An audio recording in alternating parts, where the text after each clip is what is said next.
Hi, I'm Sean Graney. I'm the Vice President for World of Darkness at Paradox Interactive. So, Sean, talk about this. You have so many projects in the works, mobile, VR, AAA, tabletop. What does your job entail to make sure all those projects are seamlessly representing the world correctly? Well, I manage a team that actually works across all of this, so I have a lot of people to thank in that case. No, but we've been working really, really hard to bring Vampire the Masquerade to almost every media. I think this booth today gives you a really good idea of what we've been doing over the years.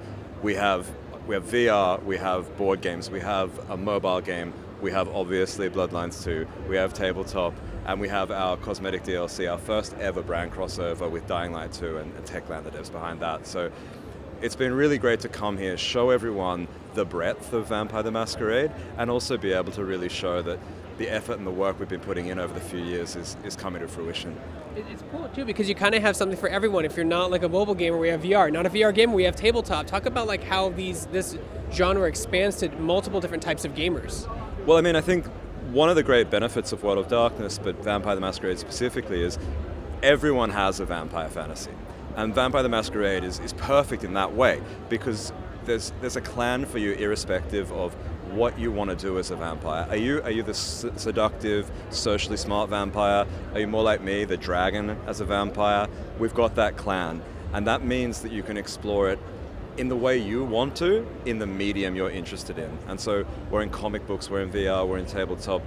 It can be a one-on-one PvP experience, it can be a single-player experience, it can be sitting down with your friends, it can even be a little bit comedic in that way, So we have the benefit of that brand, and we've been working to strengthen it and also bring it to all of those medium over many, many years. And 2023 is our best yet. With Bloodlines 2 coming out next year, I think 2024 is going to be even better. For people who are really following Bloodlines 2 like to the T, what would you say to them, like why it's taken so long and the hurdles you've had to go through? What would be your message for them? Game development is hard. There you go. We're obviously super committed to getting this game out. It's been a long journey. We think we have an amazing game there. It's one of the best vampire experiences you're ever going to have in video games. It's been an absolute pleasure working with the Chinese room. Seeing these guys translate the disciplines and the clans from the tabletop role-playing game into a really, really satisfying video game experience, it's been so much fun. I really can't wait to be coming back and talking to everybody about the clans and also getting in depth about the player experience, how you use the disciplines, what the benefits of every clan are, how you move around the city, how they've nailed feeding, everything. So talk about like why you guys decided. I know you didn't personally decide, but like why the Chinese in a positive way? Why the Chinese room? So we obviously talked to a large number of studios, a large number of studio groups, and we had a few criteria we're after. A Bloodlines game has to have a great narrative. A Bloodlines game has to be immersive in certain ways. It has to have great dialogue, it has to have great voiceovers, it has to have a great audio experience. What has the Chinese room been awarded for? All of those things. But of course, they haven't taken this step into role-playing and into action previously. When we started talking to them, they actually had a plan for where they wanted to take their studio and a plan for how they were going to skill up, and they'd already started that. And my colleague here, Alex, that you've already spoken to, he was part of that plan, and he's brought the experience and brought on more people with the kind of experience to be able to build this game. So he personally has worked on the Fable games, we have people who've worked on BioWare titles, we have art direction out of Dragon Age. It's a kind of dream team that we're seeing on this team.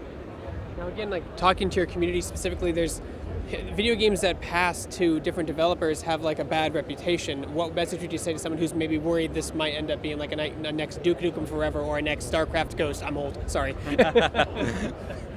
We've taken our time with this one. So the reason we're here talking to you guys now is we've passed alpha.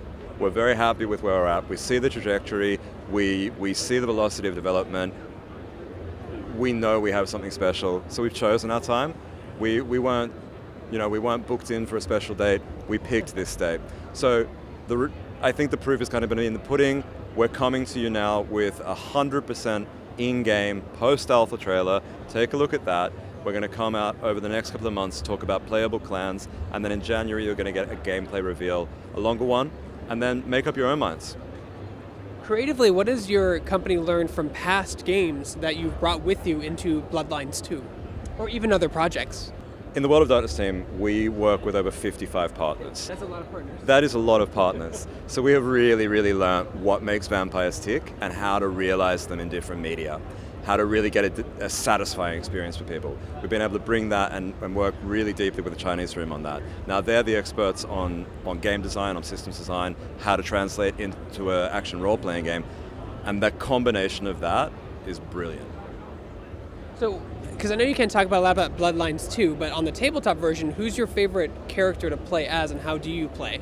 So, no one on my team wants to play tabletop role-playing games with me because I'm a chaos monkey. So, what I do is I just betray everyone, irrespective. I play as Amitsi, which is the clan of the dragon. I'm all about body horror. I'm all about the big army. I'm all about ownership as well. So that's me. The World of Darkness, what's next for you guys at Bloodlines 2? I mean, I know there have been rumors of like a television show or a kind of transmedia with like other stuff. Like, do you have plans in the future for other things outside of games? Absolutely. I mean, I think that, again, the proof is in the pudding in this booth. We have VR, we have mobile, we have PC console games, we have tabletop, we have board games. We're also in comic books. We're coming to TV and film. It's just a matter of time. We've got a lot of interesting conversations going on. Yeah, watch that space. What do you think it is about vampires, or just that supernatural world in general, werewolf zombies, that have withstand the test of time all these years? It's a fascinating thing to work with because almost every culture in the whole world has some version of vampires and werewolves, so it's something deep inside people. Things that go bump in the night scare us and intrigue us, and I think we'd all like to, one day get to be the thing that goes bump in the night, and that's why we come to World of Darkness. What are you most excited for people to experience with the World of Darkness IP, just in general? It is Bloodlines 2. I mean, I left it open-ended for you, so. It is. I mean, it's coming soon. It's a real step forward in how you experience the vampire fantasy. I think the playground of moving around the city is going to be just rewarding in and of itself. I'm looking forward to seeing people just hunt, to be honest.